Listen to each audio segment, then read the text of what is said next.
This first story we will call I Saw a Strange Creature. I have been wondering about this for 36 years. When I was 8 years old, I was with my mother at a grocery store. I looked up and saw something I still don't know what it was.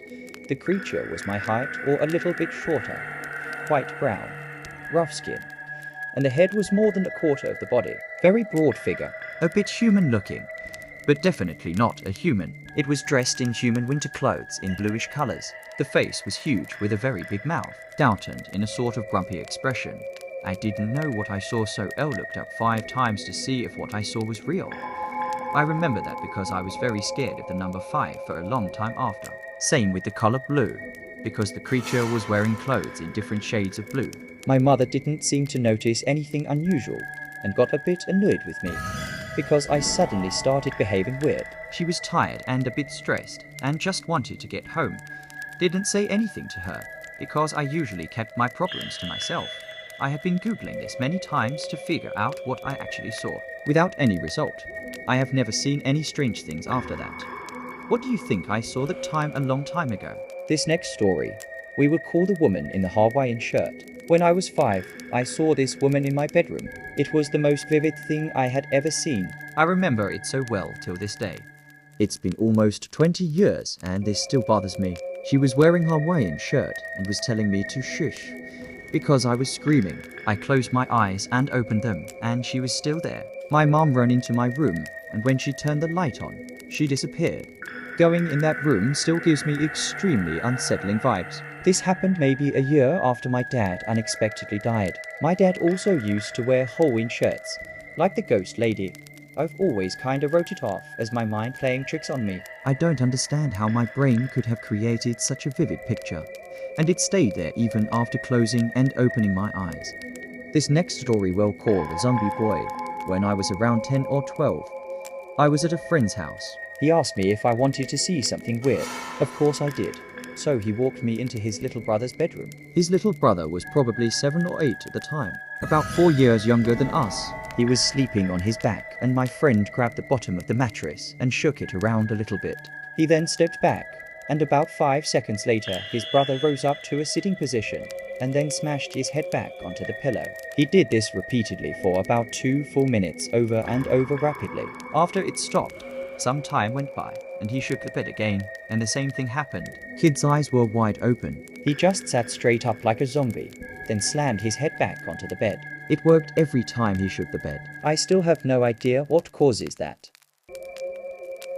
This next story, we will call The Sleeping Doppelganger.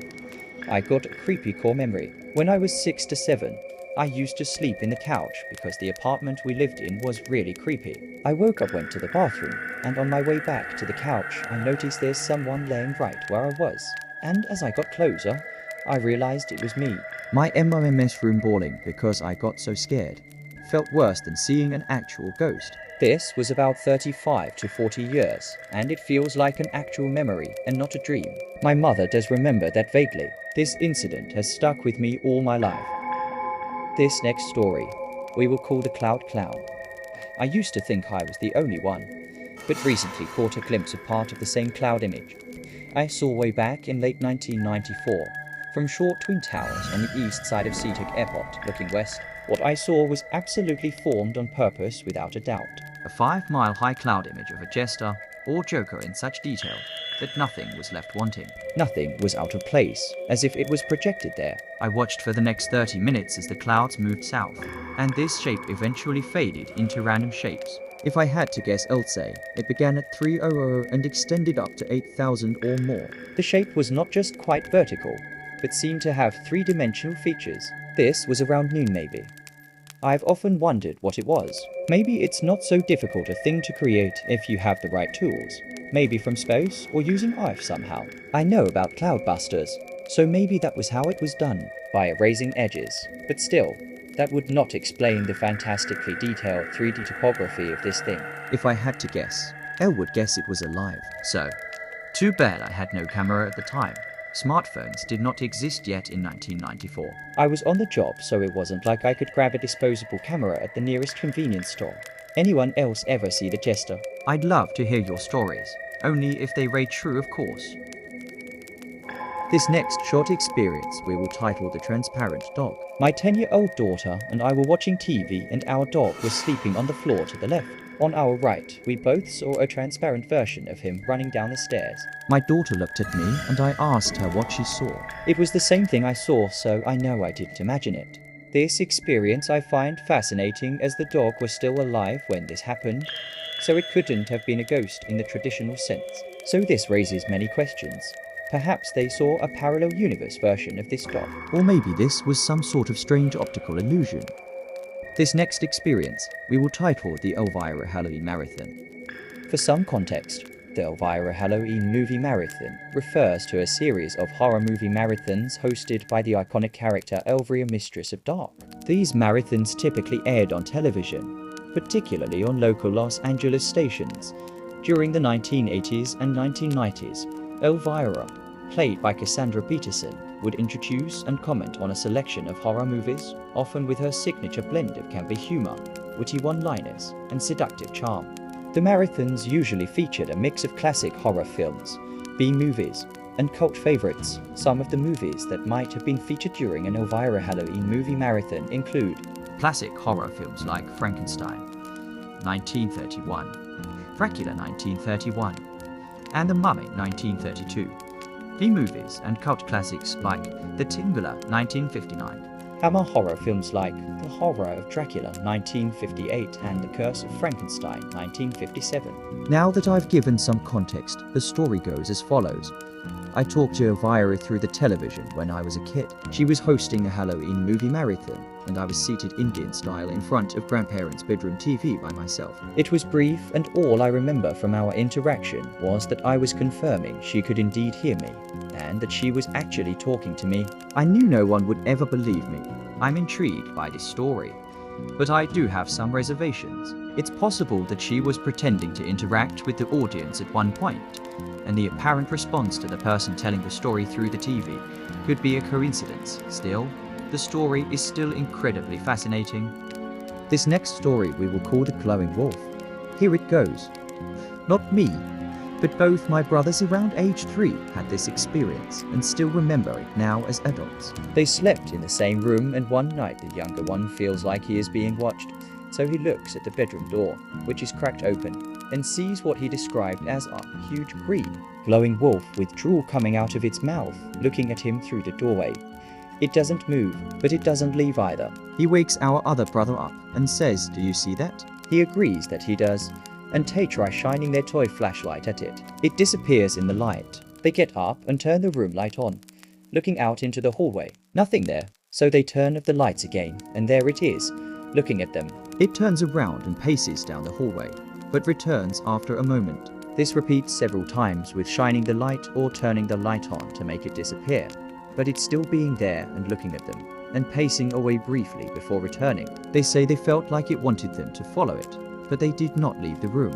They also swear the next day there was discoloration on the carpet from where it drew that had never been there before, but no one believed them. They never saw it again, but started sleeping with their door all the way closed. No idea what it was or was trying to do.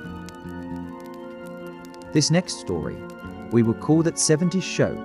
Around 1978, I was home on a snow day in Kentucky. I was around 8 years old. We didn't have cable TV, just your typical 5 channels air antenna TV. I was watching a game show. I honestly don't remember which one. I remember it was 2 contestants. One of the contestants was like a humanoid. I honestly don't know what he was. He walked out and just completely froze. He didn't talk. No response to questions, no blinking. It was a male and he looked so much like a mannequin. The host kept yelling at him and he didn't move. He didn't blink or respond at all. It was so strange. I'll never forget it. I was frightened by it. I have brought it up over the years. This next story we will call The Strange Girl. I wanted to post this story to see if anyone had something similar happen. But my girlfriend told me about this strange girl in her school. She said that the girl had some sort of condition where she had a tendency to mumble to herself and say strange weird things that made her off-putting for the other kids in class. One day, my girlfriend was standing by the bus stop with her sister on the way to school, and the strange girl shows up mumbling and giggling to herself just standing nearby as they all face the street. My girlfriend and her sister didn't want to get involved, but then they heard her clearly mumble, "You should look before crossing the street," about a minute after. A random older man comes running past them into the street, where he gets hit by a truck and dies. To this day, my girlfriend or her sister believe this girl saw that coming. This next story we will call The Ghost with the Remote. Last week my wife and I attended a wedding and had to have a sitter watch the kids overnight. When we returned home, everything was fine except that the remote for the living room had gone missing. Usually when this happens, it is stuck in no man's land under the couch, but I could not find it anywhere. I actually gave up and ordered 2 more remotes off of eBay. Problem solved, right?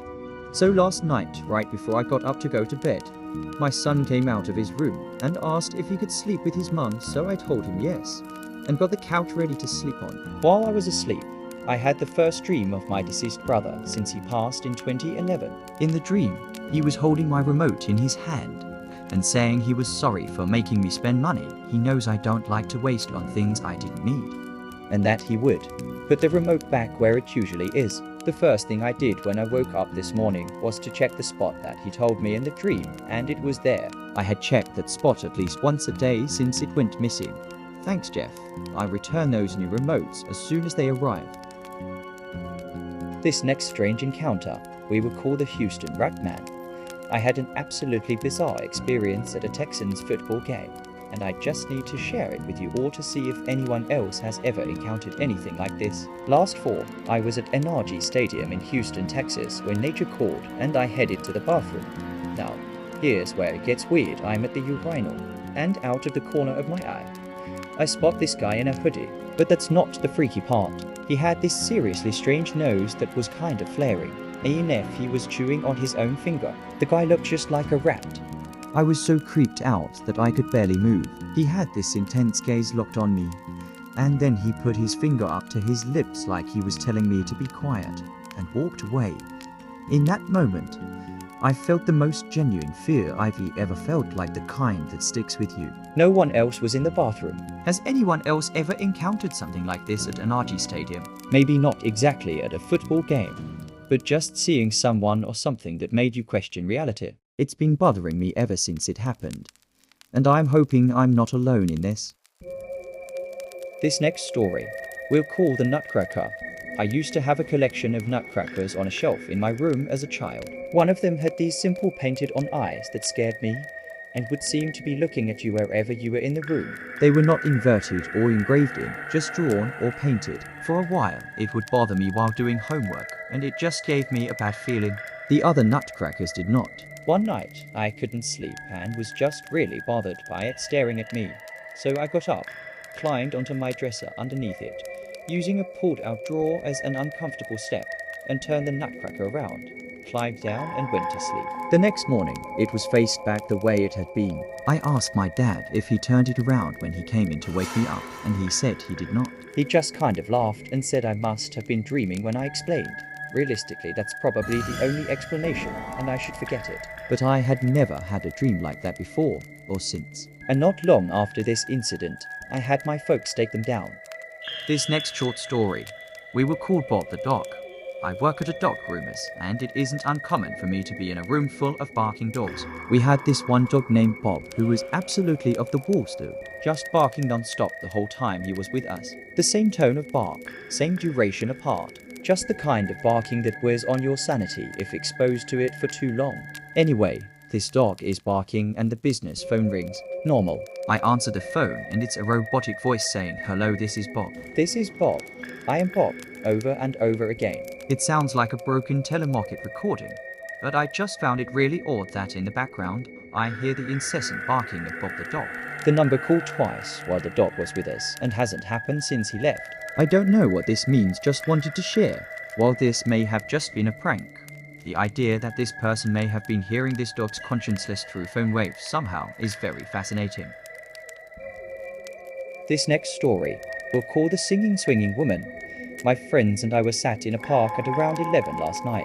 There were 5 of us. Me and one other friend were sat on a bench further away, so didn't see it. My other 3 friends were sat on a bench next to a playground. They out of nowhere noticed a woman swinging on the swing very high, but never saw her walk into the playground or get on the swing. They said she looked about 30. She had long straight black hair, a white knee-length jacket and black boots. She had bright white skin, almost unnatural.